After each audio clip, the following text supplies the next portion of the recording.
Ne dost, içip gör, yaman süýjüden açy. Ne diýen ay? Şek bolsam öýdümem zakat edebilýän o.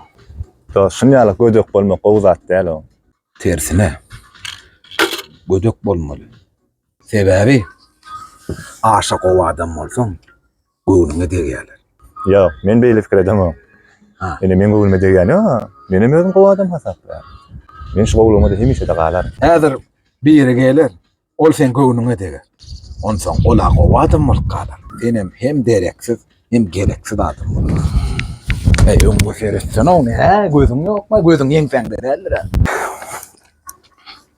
İşte dursam mora pähkel vermek değil mi? Ýa, arkaýyn durun.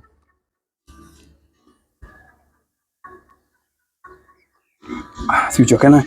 Golf Marina iň gowy latteleriniň biri şu. Süýçek ene. Ananyň içini hemmesini çyberin atlaýyn. Ne bu görýän aýallar gelenim menen görýän. Oğlum kim telefon? Täzalym. Şu telefon bana berip bilmersiňmi? Özüňde ýokmy telefon? Ya wagt menki döwlü da. Şondan seni sorýan. Yo, alar kaynal. Ba men ýene birini täzsin. Alaýan. Tamam. Sen ýaly gowy adamlar köp bolsun.